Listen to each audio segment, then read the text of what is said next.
Welcome to biology basics. आज की video एक रिक्वेस्टेड वीडियो है एंड आई एम श्योर कि बायो रेमिडेशन के टॉपिक पर ही ये रिक्वेस्ट की गई है। आज का टॉपिक है बायो रेमिडेशन, यानी कि taking better care of our environment. Bio का वर्ड लिविंग से निकला है और रेमिडेशन मीन्स कि प्रॉब्लम्स को सॉल्व करना, सॉल्यूशंस निकालना। तो ऐसे जो प्रोसेसेस हैं हमारी लाइफ के, जिसमें कि लिविंग ऑर्गेनिजम्स को यूज़ किया जाता है, ख़ास करके माइक्रो ऑर्गेनिजम्स को, जिनमें कि बैक्टीरिया, फंजाई और प्लांट्स वगैरह हैं। अपनी इन्वायरमेंट को पॉल्यूटेंट से पाक करने के लिए जब इन्हें इस्तेमाल किया जाता है तो इसी को बायो रेमिडेशन कहते हैं। और बायो रेमिडेशन एक नेचुरल प्रोसेस है, कुदरती अमल है, जिसकी हेल्प से ब्रेक डाउन किया जा सकता है या कि हार्मफुल जो इफ़ेक्ट्स हैं उनको किसी हद तक कम किया जा सकता है, ताकि इन्वायरमेंट को बेहतर बनाया जा सके। और ये जो टॉक्सिन्स या पॉल्यूटेंट्स हैं, इनको सॉइल में से, वाटर में से या हवा में से निकालने में जो है वो रोल प्ले किया जाता है इन माइक्रो ऑर्गेनिजम्स के थ्रू। तो हमारे इकोसिस्टम्स की बेटर केयर करना जो है वो हमारी भी जिम्मेदारी है, लेकिन नेचुरली भी ये अमल जो है वो अपने आप चल रहा है। क्या टाइप्स हैं बायो रेमिडेशन की? दो तरीके हैं बायो रेमिडेशन के। एक है इन सिटू रेमिडेशन, यानी कि ये ऐसी जगह पर होगा जो कि साइट ऑफ कंटेमिनेशन यानी जहाँ पर भी कूड़ा करकट या गंदगी या पॉल्यूशन हो रही है, तो एग्जैक्ट उसी जगह पर रेमिडेशन की जाएगी, उसी जगह पर सफाई सुथराई की जाएगी, बजाय इसके कि कंटेमिनेशन को यहाँ वहाँ डिस्प्लेस किया जाए। जबकि दूसरी टाइप है एक्स सीटू बायो रेमिडेशन। इस मेथड में जो भी कंटेमिनेशन या पॉल्यूशन है उसको उस जगह से हटा के किसी और जगह में या इंडस्ट्रीज़ में ले जाके तो पॉल्यूशन फ्री किया जाता है। एडवांटेजेस क्या हैं बायो रेमिडेशन के, क्या क्या फ़ायदे हैं, एक एक करके देख लेते हैं। देखिए, क्योंकि ये एक नेचुरल प्रोसेस है, कुदरती अमल है, तो ये आहिस्ता आहिस्ता कुदरती तौर पे जो भी पॉल्यूटेंट्स हैं उन्हें अपने आप कम करता चला जाता है। तो इस वजह से इसमें ज़्यादा हैवी मशीनरी या लेबर, मज़दूरों वगैरह की उस तरह से ज़रूरत नहीं होती। तो इट मीन्स कि ये कॉस्ट इफ़ेक्टिव है, यानी कि कम जो है वो ख़र्चे में होने वाला हमारे इन्वायरमेंट को साफ़ सुथरा करने के लिए अमल है। यानी कि इसमें अगर आप देखें कि जैसे डिगिंग करनी पड़ती है, बड़े बड़े ट्रैक्टर ट्रॉलीज़ मंगवाने पड़ते हैं डंपिंग करने के लिए, या केमिकल ट्रीटमेंट्स करनी पड़ती हैं कंटेमिनेंट्स को क्लियर करने के लिए, तो उनकी निस्बत ये जो नेचुरल बायो रेमिडेशन का प्रोसेस है ये खासा सस्ता पड़ता है। इन्वायरमेंटल फ्रेंडली भी है, क्योंकि इसमें आप देखें कि अपने आप जो नेचर में मौजूद बैक्टीरिया, फंजाई वगैरह हैं, वो ख़ुद ही इसके अंदर से हार्मफुल केमिकल्स को ख़त्म कर रहे हैं। तो ज़ाहिर है इसमें इन्वायरमेंट का ही फ़ायदा हो रहा है। फिर ये कि ये एक सस्टेनेबल प्रोसेस है, नेचुरल है और लॉन्ग टर्म हमारे इकोसिस्टम की हेल्थ को बेहतर करने में रोल प्ले कर रहा है। मज़ीद ये कि नेचुरल क्लीनिंग जो माइक्रो ऑर्गेनिजम्स हैं इसमें उन्हें जेनेटिकली भी जो है वो इंजीनियर किया जा सकता है, ताकि वो ज़्यादा बेहतर रोल प्ले कर सकें।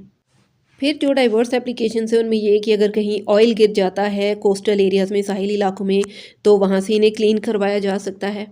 कहीं पे अगर हैवी मेटल्स मौजूद हैं तो उनकी कंटेमिनेशन ख़त्म करवाई जा सकती है और पेस्टिसाइड वगैरह को भी ख़त्म करवाया जा सकता है।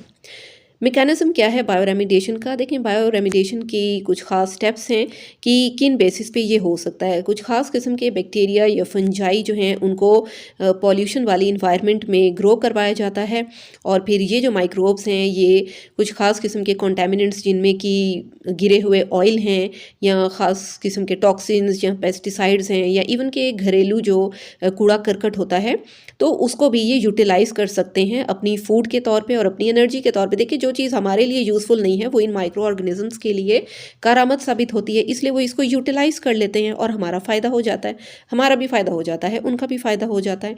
अब जितने भी ग्रोइंग ऑर्गेनिजम्स हैं ये इन कंटेमिनेटेड वाटर्स को जो है वो इस्तेमाल करते हुए पानी में और कार्बन डाइऑक्साइड में चेंज करवा देते हैं, और फिर कुछ स्पेसिफिक कॉम्बिनेशंस होते हैं जिन्हें कि प्रॉपर टेम्परेचर और ऑर्गेनिक न्यूट्रिएंट्स, मॉइस्चर वगैरह दिया जाता है, तो उसकी मौजूदगी में या उसकी गैर मौजूदगी में आप कह लें कि ये बड़े आराम से कंटेमिनेशन को आहिस्ता आहिस्ता क्लीन अप करते चले जाते हैं। मज़ीद ये कि अगर बायोरेमिडिएशन का प्रोसेस स्लो है तो इसको तेज़ करवाया जा सकता है इनको ख़ास किस्म के मोलेसिस वगैरह देकर। अब मोलेसिस क्या है? ये जब शुगर केन में से जूस वगैरह निकाल लिया जाता है तो उसके पीछे जो मटीरियल बच जाता है शुगरी सिरप टाइप, तो ये उसको कहा जाता है। नेक्स्ट हमारे पास हैं एग्जांपल्स कि क्या एग्जांपल्स हैं बायोरेमिडिएशन की।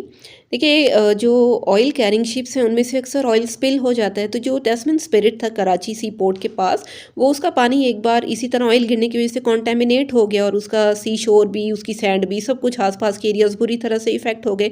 तो बायोरेमिडिएशन का काम जो है वो शुरू किया गया निपजी की तरफ से यहाँ पर, और जो ऑयल डिग्रेडिंग बैक्टीरियाज होते हैं इन्हें वहाँ पर छोड़ा गया ताकि ये वहाँ पर अपने तौर पे काम कर सकें।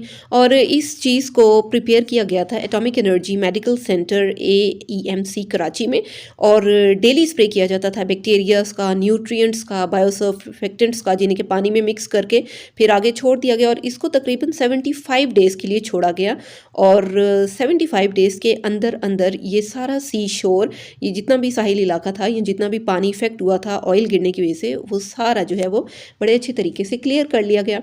इसी तरह लाहौर के बारे में बात करें तो ये एक बड़ा इंडस्ट्रियल सिटी है जिसमें कि सीवरेज जो है, पानी की सीवरेज के आमतौर पे बहुत ही मसाइल देखने को मिलते रहते हैं, जिसके अंदर हैवी मेटल्स आ जाते हैं, टॉक्सिक केमिकल्स आ जाते हैं। तो इन टॉक्सिक्स को कहाँ से ये मतलब आ रहे हैं? ये टैनरीज से आ रहे हैं, लेदर इंडस्ट्री से, यानी कि टेक्सटाइल मिल से आ रहे हैं, पेंट की इंडस्ट्रीज से आ रहे हैं, जो कि आसपास के जितने भी पानी के चैनल्स हैं या अंडरग्राउंड जो भी पानी आ रहा है वहाँ पे सारे का सारा पॉल्यूशन से भरा हुआ है।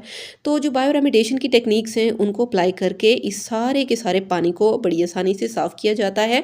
और इसकी हेल्प से क्या होता है कि जितना भी ऑर्गेनिक मटेरियल है उसको जो है वो क्लीन अप करवाया जा सकता है ताकि साफ़ सुथरा पानी इस्तेमाल के लिए लोगों को मुहैया किया जा सके। कॉन्सेप्ट क्या है और एप्लीकेशंस क्या हैं इंडस्ट्रियल बायोटेक्नोलॉजी की, ये देख लेते हैं कि जो भी माइक्रो ऑर्गेनिजम्स हैं इनका इस्तेमाल किया जाता है ताकि एंजाइम्स और प्लांट्स वगैरह को जो है वो डिफरेंट इंडस्ट्रीज़ में बेहतर तरीके से प्रोड्यूस किया जा सके। आमतौर पे इसको इको फ्रेंडली बनाया जाता है। अच्छा, इंडस्ट्रियल बायोटेक्नोलॉजी को वाइट बायोटेक्नोलॉजी भी कहा जाता है, और इसकी क्या वजह है? क्योंकि ये रॉ मटेरियल्स को जो है वो बड़ी आसानी से बड़ी फ्रेंडली बायोलॉजिकल प्रोसेसेस के थ्रू गुजारते हुए आपकी इस्तेमाल में लेके आती हैं। डिफरेंट कंपोनेंट्स हैं इंडस्ट्रियल बायोटेक्नोलॉजी के, जिनमें आप देखें कि जो भी माइक्रो ऑर्गेनिजम्स हैं, बैक्टीरिया, यीस्ट, फंजाई वगैरह, इन सबको फर्मेंटेशन के लिए और दूसरे जो भी इंडस्ट्रियल बायोकेमिकल प्रोसेसेस हैं उनमें इस्तेमाल किया जाता है। फिर इसके अलावा कुछ रिएक्शंस में एंजाइम्स को इस्तेमाल किया जाता है। देखिए एंजाइम्स आपको पता है कि रिएक्शंस को फास्ट करने में रोल प्ले करता है। इसी तरह से फर्मेंटेशन के प्रोसेसेस के थ्रू हमारे पास रॉ मटेरियल्स को बड़े ही अच्छे फाइनल प्रोडक्ट्स में भी चेंज करने की सलाहियत मौजूद है। फिर फूड और बेवरेज इंडस्ट्री में भी इसका बड़ा अच्छा अहम रोल प्ले है। आप देखते हैं कि किस तरह एंजाइम्स को यूज़ किया जाता है डिफरेंट फूड प्रोडक्शन के लिए। एग्जाम्पल के तौर पे रेनेट एंजाइम है जो कि कैटल के स्टमक में पाया जाता है। इससे दूध को आसानी से डाइजेस्ट करने में हेल्प मिलती है, और यही जो रेनेट एंजाइम है ये प्रोटीन जो मिल्क के अंदर प्रोटीन्स होती हैं उस पर जो है वो इफ़ेक्ट डालते हुए उसकी ईजी कोएगुलेशन करवा सकता है और चीज़ की प्रोडक्शन में हेल्प करवा सकता है। एंजाइम एमाइलेज एंजाइम है जो कि स्टार्च की ब्रेकडाउन में यूज़ होता है, और इसके अलावा कॉर्न सिरप को हाई फ्रुक्टोज कंटेंट प्रोवाइड करने में भी हेल्प करता है। गर्ड्स ये कि पूरी की पूरी बेकिंग की इंडस्ट्री जो है वो फर्मेंटेशन पे बेस करती है। फिर इसके अलावा जितनी भी वैक्सीन्स, वाइटामिन्स, एंटीबॉडीज़ हैं, ये एस्कर्शिया कोलाई बैक्टीरिया या यीस्ट की हेल्प से डिफरेंट न्यू फार्मास्यूटिकल्स, बायोस्यूटिकल्स जो हैं वो प्रोवाइड कर रही हैं। फिर एग्रीकल्चर में आप देखें किस कदर अहम रोल प्ले करते हैं ये जो बायो फर्टिलाइज़र्स और बायोपेस्टिसाइड्स बनाने में, यही माइक्रो ऑर्गेनिजम्स और क्रॉप्स को जो है वो हार्श इन्वायरमेंट से प्रोटेक्ट करने के लिए इनका रोल प्ले किया जाता है। पूरी की पूरी मेरी एक वीडियो मौजूद है प्रीवियसली, आप उसकी हेल्प ले सकते हैं वीडियो की। फिर यूज़फुल केमिकल्स बनाए जा सकते हैं माइक्रो ऑर्गेनिजम्स की हेल्प के थ्रू, जिनमें कि सिट्रिक एसिड हैं, एसिटिक एसिड, एसीटोन है, बहुत से amino acids, alcohols, organic acids हैं जो कि फर्मेंटेशन के थ्रू बनाए जा सकते हैं। तो ये जो इंडस्ट्रियल बायोटेक्नोलॉजी है ये खासी एनर्जी एफिशिएंट है और रिन्यूएबल सोर्सेज को बनाने में हमारे बहुत हेल्प करती है, और इससे बनने वाले जो बाय प्रोडक्ट्स हैं वो भी खासे कम होते हैं। बाय प्रोडक्ट्स यानी रिएक्शन के बाद बनने वाले वो प्रोडक्ट्स जो कि किसी काम नहीं आने वाले होते। फिर बात आ जाती है कि बायोफ्यूल्स किस तरह से प्रोड्यूस करवाए जा सकते हैं। तो माइक्रो ऑर्गेनिज़म्स को जिस तरह फर्मेंटेशन में इस्तेमाल किया जाता है और शुगर्स की फर्मेंटेशन में, तो इससे आप देखें कि बायो इथेनॉल, बायोडीज़ल ये सब चीज़ें इजीली बन रही हैं और ये रिन्यूएबल सोर्सेज के तौर पे भी जो है वो काम कर रही हैं, जिनमें कि शुगर केन है, कॉर्न है, एलजी है। इन सब को रॉ मटेरियल के तौर पे इस्तेमाल किया जाता है ताकि इनकी फर्मेंटेशन करा के इनसे फ्यूल्स बनवाए जा सकें।